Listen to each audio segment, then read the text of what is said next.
नमस्कार। आज हम लक्ष्य प्राप्ति मतलब कि टारगेट अचीवमेंट इस विषय पर मिली कुछ जानकारी को गहराई से समझने की कोशिश करेंगे। जी। हमारे पास एक दस्तावेज है workprocess2.pdf। इसके कुछ हिस्से हैं हमारे पास। इसमें बताया गया है कि लक्ष्य कैसे तय करें, उन्हें पाएं कैसे, और इस सब में जो मुश्किलें आती हैं उनसे कैसे निपटें। हाँ। एक खास टारगेट शीट सिस्टम और इंसेंटिव प्लान का भी जिक्र है इसमें। तो चलिए देखते हैं इसमें क्या है। बिल्कुल। और देखिए, इस जानकारी का जो मूल विचार है वो ये लगता है कि सिर्फ चाहने से मतलब इच्छा होने भर से लक्ष्य हासिल नहीं होते। अच्छा। इसके लिए एक पूरी योजना चाहिए, है ना? और जो बाधाएं आ सकती हैं उनका पहले से अंदाजा लगाना और अपनी प्रगति को ट्रैक करने का एक व्यवस्थित तरीका होना चाहिए। सही। और साथ ही सही मार्गदर्शन मतलब गाइडेंस, उसकी अहमियत पर भी जोर दिया गया है। यहाँ दिलचस्प बात यह है कि लक्ष्य को सिर्फ एक एंड पॉइंट की तरह नहीं देखा गया, उसे एक सफर माना गया है। एक सफर, ये इंटरेस्टिंग है। तो शुरुआत कैसे होती है इस सफर की? दस्तावेज क्या कहता है? हाँ, तो दस्तावेज के मुताबिक अगर कुछ शुरुआती फॉर्मेलिटीज हैं, जैसे कोई सर्व फॉर्म भरने की बात है। सर्व फॉर्म, ये क्या हो सकता है? शायद कोई बेसिक जानकारी लेना। हाँ, लगता तो यही है, कैंडिडेट की डिटेल्स वगैरह। तो अगर वो सब पूरा हो गया है तो अगला कदम है अपने लक्ष्य को एकदम साफ साफ तय करना, उसे प्राथमिकता देना। ओके। और फिर उसे हासिल करने का प्लान बनाना। और इसी में जो मुश्किलें आ सकती हैं उन पर भी सोचना जरूरी बताया गया है। ठीक है। और स्रोत इस बात पर जोर देता है, जैसा मैंने कहा, कि लक्ष्य एक अकेली चीज नहीं है। अच्छा। हाँ, ये कई बिंदुओं का मेल है। एक शुरुआती पॉइंट है जहां से सफर शुरू होता है। हाँ। और एक आखिरी पॉइंट जहां पहुंचना है। समझ गया, स्टार्ट टू फिनिश। बिल्कुल। और इसी सफर के लिए एक गाइड की जरूरत बताई गई है, कोई जो रास्ता दिखाए। ओके, तो लक्ष्य तय हो गया, गाइड भी मिल गया, लेकिन रास्ते में मुश्किलें तो आएंगी ही, है ना? जाहिर है। तो ये दस्तावेज कुछ आम समस्याओं की पहचान भी करता है। जी हाँ, बिल्कुल। और उन्हें बांटा भी गया है बड़ी दिलचस्प तरीके से।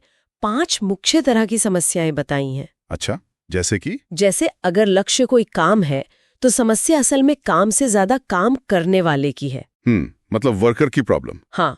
और अगर लक्ष्य कोई चुनौती है तो समस्या चुनौती बनाम आपकी ताकत की है, मतलब क्या आप उस चुनौती के लिए तैयार हैं? सही। और अगर लक्ष्य में खर्चा है तो पैसे की समस्या, अगर भावनाएं जुड़ी हैं तो बुद्धि या तर्क की समस्या, और अगर लक्ष्य समय से जुड़ा है तो 24 घंटे से ज्यादा समय कहाँ से लाएं, ये समस्या।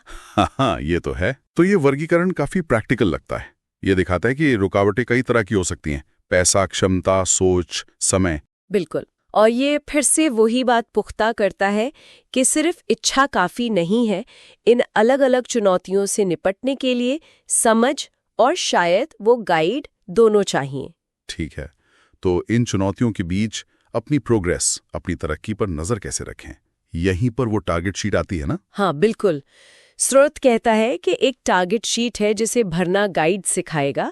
इसमें रोज की जो मुख्य गतिविधियां हैं उनका हिसाब रखना होता है। अच्छा, तो इसमें क्या क्या भरना होता है? काफी डिटेल लग रहा है। हाँ, इसमें 7 कॉलम है। पहला टारगेट, जो सीनियर एक दिन पहले देगा। दूसरा तारीख। ठीक है। तीसरा फॉलोअप, मतलब जिन लोगों को पहले प्लान दिखाया था उनसे कितनी बात हुई। चौथा नया सर्वे, उस दिन कितने नए सर्वे किए। रिकॉर्डिंग अपलोड करने की भी बात है इनमें। हाँ, फॉलोअप, नए सर्वे, प्रेजेंटेशन, ऑब्जेक्शन हैंडलिंग, इन सब के लिए रिकॉर्डिंग अपलोड करने को कहा गया है, शायद पारदर्शिता के लिए। ओके। 5वां कॉलम प्रेजेंटेशन का है, कितनों को प्लान समझाया। छठा ऑब्जेक्शन हैंडलिंग, यानी प्लान समझाने में क्या दिक्कतें आईं। जी। और 7वां, शायद सबसे अहम, क्लोजिंग, कितने सौदे पक्के हुए। क्लोजिंग। और इसमें बताया है कि हर 11,000 रुपए की बुकिंग एक क्लोजिंग मानी जाएगी। हाँ, और फिर एक 8वां कॉलम है योग, जिसमें सबका टोटल करना है। बाप रे, ये तो काफी माइक्रो मैनेजमेंट जैसा लग रहा है। इतनी बारीक ट्रैकिंग क्यों? इसका मकसद क्या है? देखिए, स्रोत के मुताबिक इस शीट से ये समझने की कोशिश की जाती है कि काम दिल से हो रहा है या सिर्फ दिमाग से। दिल से या दिमाग से? मतलब उनका मानना है कि अगर आपका दिल और दिमाग दोनों काम में नहीं है तो बाकी संसाधन बेकार हैं। अच्छा। और इन्हें मजबूत करने के लिए वो कहते हैं ट्रेनिंग और मार्गदर्शन जरूरी है। तो ये सिर्फ नंबर ट्रैक करना नहीं है, बल्कि ये देखना है कि काम करने वाले की सोच, उसकी लगन कैसी है। हाँ, कुछ ऐसा ही लगता है। ये सवाल खड़ा करता है कि असल में प्रदर्शन को क्या चीज चलाती है, सिर्फ प्रक्रिया का पालन करना या काम करने वाले की अपनी अंदरूनी प्रेरणा। सही बात है। और फिर इस प्रदर्शन को बढ़ावा देने के लिए इंसेंटिव की भी बात है। रोज का अतिरिक्त मानदेय। जी हाँ, उसकी भी कुछ शर्तें हैं।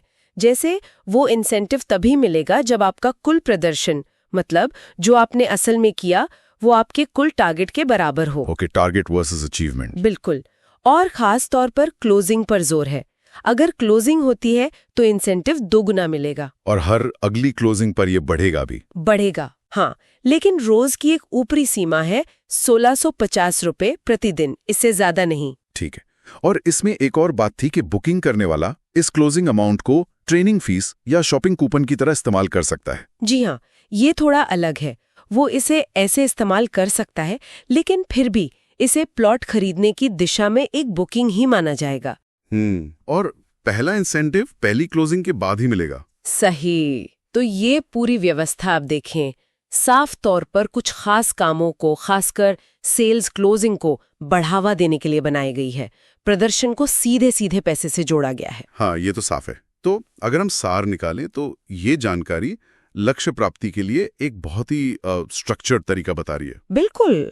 मतलब साफ योजना बनाओ, मुश्किलों को पहले ही समझो, टारगेट शीट जैसे टूल से बारीकी से ट्रैक करो। हाँ, और गाइडेंस लो और सही मानसिकता रखो, वो दिल और दिमाग वाली बात।